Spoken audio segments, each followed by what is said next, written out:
Welcome to the Real Estate Pros Show, where we interview real estate investing professionals from coast to coast, as well as the service providers that serve the real estate investing industry. Our goal is simple: share what's working now to help you improve and scale your business to the next level and meet the pros that can help you get there. Real Estate Pros is powered by Investor Fuel, America's leader in helping real estate investors and professionals build the business you need to live the life you've always dreamed of. Let's start today's show. Property insurance for real estate investors doesn't have to be difficult, but it does need to be there to protect you when you need it. MyInvestorInsurance.com not only provides insurance at 15 to 30% cheaper than traditional agencies, it's built specifically for real estate investors like you.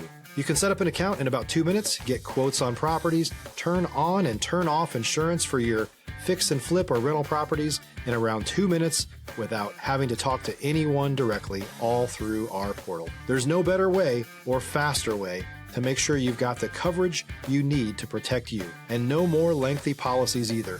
Once you're set up, you're billed monthly and prorated by the day for however long your policy is active. It's powered by MSI, the third largest independent MGA, with 1.5 million customers and more than $1 billion in cumulative premiums written. Get set up today in about 2 minutes at myinvestorinsurance.com/fuel. All right. Hey, guys, welcome back to our show. I'm your host, John Harcar, and I'm here today with Ron Curtis. And what we're going to talk about, besides his journey in real estate and business, we're going to talk about why it's important to have multiple streams of income and how he can help you.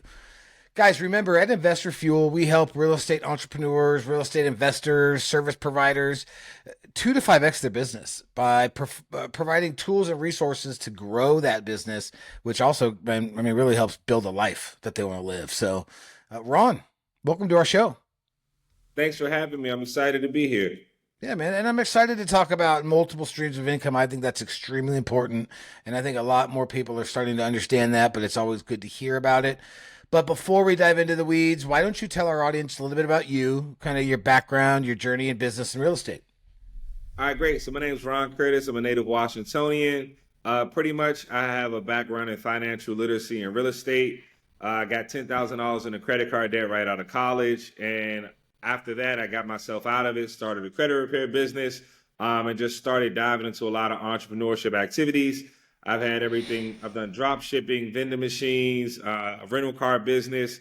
And I've also, what I would like to focus primarily now on is what I like to call digital real estate, which is a model called co-hosting when it comes to Airbnb with short-term and mid-term rentals. Awesome. All right. Well, let's go back a little bit. I always like to find out with folks, this is one of my favorite questions to ask, is like, what did you go to college for? So I actually went to college for business. I had a major in human resource management. I had some psych credits and some business credits. One day I Googled, what's psych credits plus business credits. HR popped up. I always consider myself a people person, but I realized I didn't want to work in HR. So I did some more research, and I found out that I wanted to learn the psychology of business. How people who obtain wealth, how do they have it? How do they scale it? How do they manage it, et cetera? So that's pretty much what my focus has been on. Got it. Okay, then the golden question I like to ask, where did real estate come into play? Did you have any influences in your family? Anybody you knew that was an agent or investor, or did you pick up that beautiful purple book? So it's crazy. Real estate came into play once I graduated college. I found out about a strategy called house hacking, and I became a yes. So I purchased a house in D.C. I bought a $423,000 house. I leveraged first-time home buyer programs. I do work for the D.C. government. I bought that house for $3,700. I leveraged my knowledge of credit to convert my basement into a one-bedroom studio efficiency, and that started to pay my mortgage. And what I did was I pretty much cookie-cut the business model and transferred it across multiple people's properties, not only around the country, but also other cities around the world also. Now, how do you house hack other properties when you're not living in them? Great question. So I have a lot of different investors who have properties that are either owner occupied or they're properties that they invest. Stop living on an island and join the #1 mastermind in America for professional real estate investors. Investor Fuel is a community of hundreds of the nation's top investors working together to build stronger businesses and better lives. In addition to the amazing community of real estate investors acting as a board of advisors for one another, Investor Fuel members have access to 100% funding on purchase and repairs for our members only, a health insurance program, and benefits and discounts that more than pays for the membership of most of our members, meaning it's actually costing you money to not be a member of Investor Fuel. If you're looking to scale your business and build a business that allows you to live the life of your dreams, please visit investorfuel.com today and book a call with our team. So what I do is, like I call it digital real estate. I can manage a property anywhere in the world as long as I have access to Wi-Fi and cleaners. So what I do is I'm running their entire 24/7, I call it a hotel business for them for a percentage of the revenue that comes in. Okay, so you're finding, and let's just break this down to its most simplest form for, maybe some of our folks understand, and maybe for me as well. At the simplest form, you're finding people who have small multifamily, or are they single family, or is it everything? So I have anything from bedroom basement studios now to 8-bedroom kind of mansion mega houses, right? Okay. So it's not necessarily only for people who are house hacking. I'm trying to teach people that kind of like the traditional way of renting out a home, Section 8 long term, especially with today's market rates and also the economy. You're not really going to profit. And I tell people, let's say on a good day, you're profiting $500 a month on your rental, right? So after 12 months, you profited $6,000. If your HVAC system goes out, you're in the red automatically, right? Yep. So I have some owners who have transitioned from long-term traditional renters, and then now they have their properties bringing in $10,000+ a month, which is like exponentially greater than what they would have brought in if they were renting to a long-term tenant. Okay, got it. So it doesn't matter really if it's a single family or you said big 8-bedroom mansion or whatever. You're just helping them convert it to a short term to make more money versus what they would be doing on a long term. Yeah, but it gets kind of deeper than that. So I always tell people, if you have a room with 4 walls and a door, I can figure out a way to cash flow it for you. So an example, when you say short-term rentals, that varies based on state. But I also do like hourly rentals, right? I list on properties like Peerspace where you can make more in a 3 to 6 hour period than you would make in a weekend, depending on the house, right? And hourly rentals? Yeah, hourly rentals. There's a website called Peerspace, PERSPACE.com.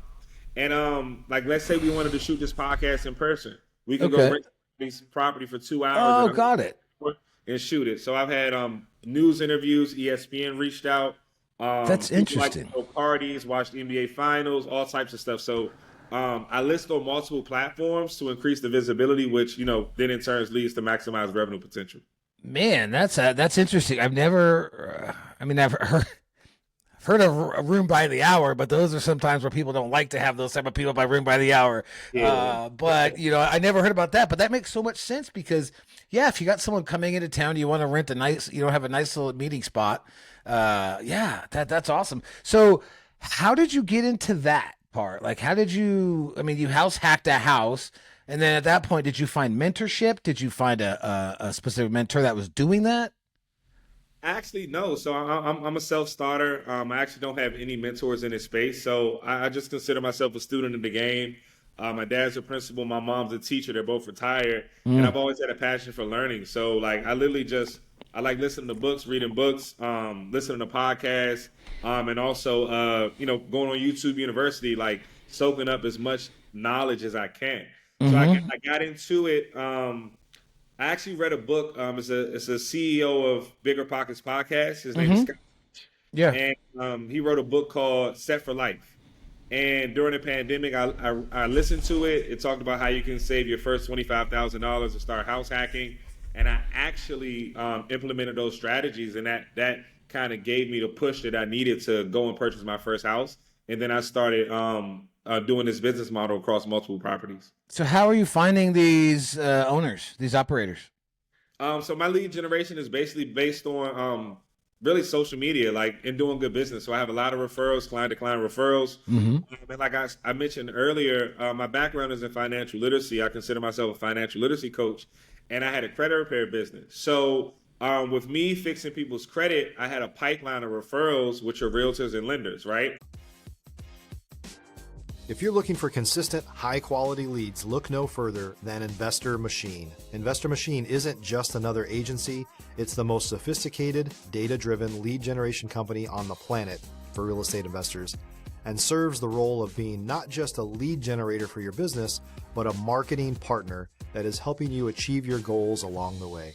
Go to investormachine.com to learn more and schedule a call with our team today.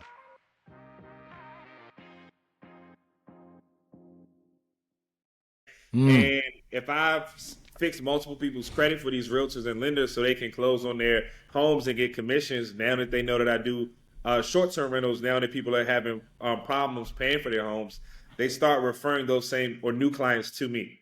That's awesome. Thank you. And I leverage just like putting out content. Facebook groups are really key. And then just marketing myself. Okay. All right, that's awesome. And it sounds like you're scaling fast, you're running hard. What are some of the pressures of the business, or maybe some struggles that you might be having or have had in this growth path that you've been on? I would say the first one is time management. The second one is finding good and reliable people. So like I said, I do have a 9-to-5. I work for the DC government. I consider myself a 9-to-5preneur. So I had 9-to-5preneur? Yeah, 9-to-5preneur. I had my shirt made. It's in the dry cleaner. I should have wore it. Oh man, that'd have been cool. But yeah, so like I work from 9 to 5 every day, and I get off, and I'm working on my business from 5 to 9 plus, right? So managing not only a full-time career, but also a 7-figure business, right? Those things I always tell people, there's only 24 hours in a day. You work for 8, you might commute for another 2, that's 10. You sleep for another 8, you're at 18, you have 6 hours left to live your life, right? Mm-hmm. So what I did was I read a book called Buy Back Your Time, and also a book called The 4-Hour Work Week. Yep. And what it allowed me to do was start hiring people to help me buy back my time. So I leverage a lot of virtual assistants in other countries Okay. To help me run and scale my business also to get my time back. Okay, that's awesome. What type of are there any specific, like maybe mindset things that you use? Any type of things you listen to, or any things that kind of keep you in that going forward mode, in that mindset? So I'm a man of faith. I put all my trust in God. I always say like all of this is because of God. Yep. He's the CEO. Amen. I'm just the vessel, right? Mm-hmm. So what I do is primarily going to work. My goal is to fire my job, right? So when I go to work, I usually wake up and I listen to a sermon as I'm getting ready, some type of motivational sermon, go on YouTube, click something that catches my eye. And then by the time I'm getting ready, I'm usually finished the sermon. I listen to some type of motivational video on the way to work, right? As I'm driving to work, my 45-minute to hour commute. And then when I get to work, instead of listening to music, I'm listening to podcasts. I'm taking notes. I'm feeding my brain with that motivation that's igniting me and keeping me going every day. Who do you like to listen to? Who are some of your motivational guys that you like to put on in the morning? Les Brown is one of my favorite motivational speakers. He's a motivational speaker. I like listening to Zig Ziglar. He talks a lot about sales. And ironically, Steve Harvey. I like Steve Harvey. Has a nice story behind him. And I just listen to his motivational videos. That's awesome. So what does your team look like now? I mean, you're obviously working a full time. And is it just you? Do you have, you mentioned you have some VAs. What does it look like? Great question. So up until June of last year, it was just me with probably 3 VAs. Mm-hmm. Now I've scaled to about 10 VAs. I hired a chief of staff who lives in Washington, D.C. with me. And I recently hired a community manager, someone who's responsible for going around to the properties, double checking the cleaners, and dealing with maintenance and inventory issues, right? And I probably have a team of 30 plus cleaners. Wow. I use different cleaners that are companies, and they're subcontractors to me, and I give them work daily to clean my properties. And that's keeping it local too, right? Keeping it local businesses. Are all your properties in DC? No, right now properties in DC, Maryland, New Jersey, Pennsylvania. I have a property in Florida. I'm working on a property in Panama right now. Oh, wow. Where else do I have properties? And I've consulted with properties all over the country. I used to manage 2 properties in Tulum, Mexico. Mm-hmm. I've been in California, Texas, Georgia, Nevada, Las Vegas. Are you finding boots on the ground then, and someone in the local? I mean, obviously you have to have cleaners in the local market. So are you finding someone in that local market that manages that group, that property, or whatever? If you're a new or newer real estate investor looking to launch or grow your real estate investing business, please check out Investor Fuel Club. It's a coaching community, but unlike anything you've ever seen before. And you can actually partner with members of our mastermind from coast to coast on deals right in your market. There's no better opportunity to build a consistent business than to literally partner with pros to help you avoid costly mistakes, avoid the need for capital to do deals, and help you eliminate your fears as you're starting your business. Learn more about Investor Fuel Club at investorfuel.com/club. Yeah, so that's one of my skill sets. Like when I said I could run an Airbnb business or a short-term rental business anywhere in the world, all I need is access to cleaners and Wi-Fi. So like in Tulum, prior to me managing those properties, I'd never been to Tulum, but I was able to build a cleaning team, airport transportation, a private chef, and a massage therapist, all off by leveraging the internet. So any city in the world, I'm pretty sure I could find a cleaner for them, just by leveraging resources that are online and available to us. Do you fly down and make sure the chef's any good? Ironically, one time I got flown out by a client. She met me on Facebook. She flew me out to Neptune, New Jersey. Before I went out there, said her house could do $160,000 a year. I went out there, worked with her for some months. She connected me with her neighbor. And just to kind of give you some context of like the social proof that I have, her neighbor, I never went in her house, never saw her house ever. I flew back to New Jersey. I worked with one client for a couple months. And then she referred me to her neighbor. Her neighbor, on average, it's a beach town, was doing about $8,000 a month. And when she started working with me last summer, she went from $8,000 to $10,000 to $13,000 to $17,000 to in August. She made $20,000 in last August. And she renewed her agreement and we're working together again. But I helped her find cleaners. I found for real estate photographers in different cities and states, also handyman, maintenance techs. And I usually have my cleaners be like my runner, my eyes when I'm not there. Right. So I have like SOPs and processes in place that they must follow in order that everything runs smoothly. Perfect. That's almost exactly what I was thinking, and I was gonna ask is like, what kind of processes do you have in place, set up for all these virtual stuff? But you just kind of, so you have something that, I mean, they can just follow that, and as long as they follow the Bible, they're good. Exactly. And a lot of those skills are transferable from my 9 to 5. So I work for the DC government. I oversee contracts, and I'm constantly making SOPs. And I was like, okay, I'm making SOPs for the government. I might as well start making SOPs for my business, where I simple it down to, if I hand you this packet, email you this PDF, a fifth grader can understand it, right? Step-by-step SOPs, screenshots, things of that nature. Well, let's kind of transition a little bit just to maybe some like our topic, like how we talked about multiple streams of income and kind of why that's important and how you help. So why don't you kind of give us some information on that? Yeah, so I pretty much got into this when the pandemic started. I was teleworking for 18 months, didn't have to go in an office at all. And I just started trying a lot of different business endeavors, right? So one of the first things I did, I learned how to drop ship. I learned how to trade stocks. I was selling items on eBay and Amazon. I started a vending machine business. I started a rental car business. I started a credit repair business, a tax business. I wrote an ebook. I started doing public speaking gigs once the world opened back up, getting contracts with the government to do that. And then when I bought a house, I started doing Airbnb. And just last year, I niched down to focus primarily on that. But I'm saying all that to say, like, I tried all of these things and I failed fast, but I learned even faster, right? And the beautiful thing about it is, I always tell people, if you have a hobby, you can monetize it, right? In Washington, D.C. right now, with everything going on with the politics, a lot of people, especially in the federal government, went into work and logged into their computers and found out that they no longer have a job, right? Right. Yep. And a lot of people rely on one stream of income. And I always tell people, you have to have multiple streams of income, especially in this economy. And when I niched down and focused on one thing, it allowed me to create multiple verticals inside of my Airbnb business. Yeah, inside that one thing.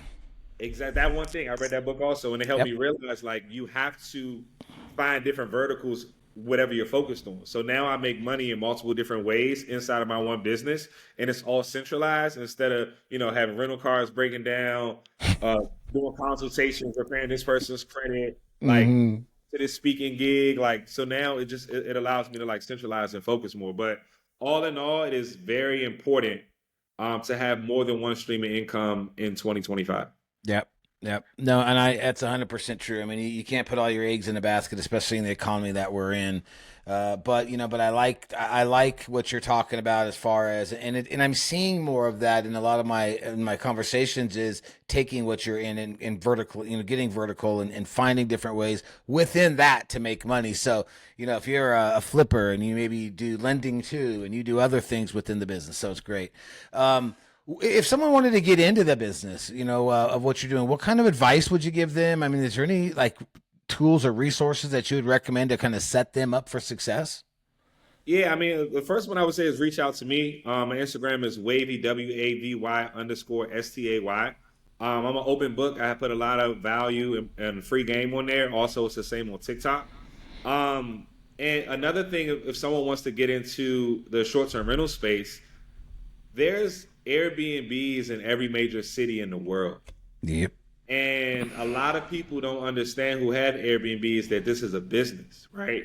So I always tell people usually have two major pain points, right? They either have time problems or money problems, right? If you can help them buy back their time so they can spend time with their family and do what they're great at, that's a way to get in and start managing somebody's property for them, right? Right. Or if they have money problems and you know a way that they can make money with their property, that's a way for you to get in as well. So I always say, like, you definitely want to like focus on getting the knowledge. I have a webinar coming up. I did one of these 2 years ago. I'm gonna do Okay. another one, like a workshop, where it's for anybody that wants to get into Airbnb, because there's a lot of different ways to get into it. I always tell people, if you're a photographer, you can focus on taking photos specifically for Airbnb hosts. You can go on Airbnb, look at everybody with sorry photos, and message them and say, hey, I can do your photos for X amount of that. Or if you like cleaning, you're a neat freak, you can literally do the same thing. Message them, go on Facebook groups, say, hey, I can be a reliable cleaner, right? Right. Or if you're a handyman, you have a skill set, you're good with tools, you can do the same thing, because something's always going to break. You're a plumber, electrician, etc. So that's how I would say start. Figure out which lanes you want to enter it in, and then you can grow from there. Yeah. No, 100%, and I agree. And I just forgot this last question. Oh, what do you contribute your keys to success? My keys to success, I would say, is consistency. And it's very difficult to be consistent in life, right? So it's difficult to work out every day. It's difficult to eat the healthy foods. It's difficult for some people to be on time, right? Mm-hmm. But when you lock in and say you want that thing, like, I know short-term rentals are going to retire my family and I, right? I spend time with this every single day. And I don't consider myself an expert, because I learn something new every single day about this business, right? Right. So in terms of, if you want to be successful, you have to be consistent in what you want to be successful with. Amen. Put a big star around that, guys, if you took that note. I mean, consistency wins. What do you got going on right now? I mean, are you doing any coaching? Are you teaching people any stuff? I mean, what does your active business look like? Are you working on any big deals? Yeah, so like I said, I'm working on some properties out the country. I went to Panama last week, and I actually met some investors out there, trying to get some properties locked in out there in that market. I am starting coaching and consulting now that my time's freed up more, and I've been able to automate the business. Mm-hmm. That's my passion: teaching, helping people, right? So I want to get back into that, because, like I said, there's Airbnbs in every major city in the world, and then the only thing that'll probably stop me is a language barrier, right? So Yep. I want to connect with as many individuals as possible to help them start to achieve the financial freedom and passive income that I'm seeing as well. So I want to teach people about the co-hosting model, about the Airbnb rental arbitrage model, just about Airbnb in general. I'm also doing government contracting. In January, I started a government contracting business, primarily to focus on short-term rentals in government contracting. And as I started to get deep into it, I realized I can apply for a lot of different types of government contracts that are outside of short-term rentals. So I'm in that as well. And I also am getting back into credit education and business funding. The reason being is because credit is how I got here. I got $10,000 in credit card debt right out of college. I Right. did a consolidation loan, got my credit back up, and then I wrote a credit ebook and started fixing people's credit. So I just want to show people the power of credit. And even now, with the economy, prices going up, and people losing their jobs, it's more than ever important to have credit because credit can be a safety net for you. That's actually access to capital. Yep. And then I also want to help other entrepreneurs gain access to capital. It takes money to make money. We live in a debt wealth society, and I see many entrepreneurs, whether you're a hairstylist or whether you own a building, they're using their own personal credit or their cash every single day to run their business, and you shouldn't be doing that. Nope. You should do it on a business credit and business lines and all that stuff. Yep. Man, I appreciate you coming on here and dropping all that, man. You dropped some good information. If folks want to reach out to you and they want to kind of talk to you about maybe your coaching or, just they're interested in what you do, how do they reach out and connect? So the best way to get in contact with me is through Instagram or TikTok. Follow me, send me a message. I'll promise I'll respond. My Instagram is wavy, WAVY_stay, and so is my TikTok. You can also go on wavystay.com and submit a inquiry on my website to contact us. But those are the best ways to get in contact with me.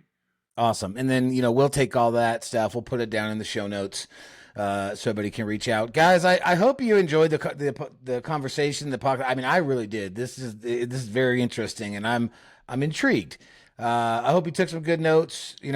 Kevin, thank you again for coming by and sharing with us. And or Ron, I'm sorry. And guys, reach out to this guy. He's a very intelligent dude, and I think what his model is perfect. But like he said, you got to get into it and you got to be consistent. Guys, I'll see you on the next show. Cheers. Cheers. Thanks for joining us for today's Real Estate Pros Show. You can learn more about the amazing benefits of the Investor Fuel Mastermind community, including surrounding yourself with hundreds of other rock stars, 100% financing for your deals, and members-only discounts from vendors you're likely already using that, as a member of Investor Fuel, will save you more than the cost of your membership. Visit investorfuel.com to learn more. If you're interested in joining us as a guest of this show, please visit investorfuel.com/pros to apply. You can also check the show notes for access to free resources, how to get access to world-class lead generation, and much more. Don't forget to subscribe so you never miss another episode. Have a great day. We'll see you on the next show.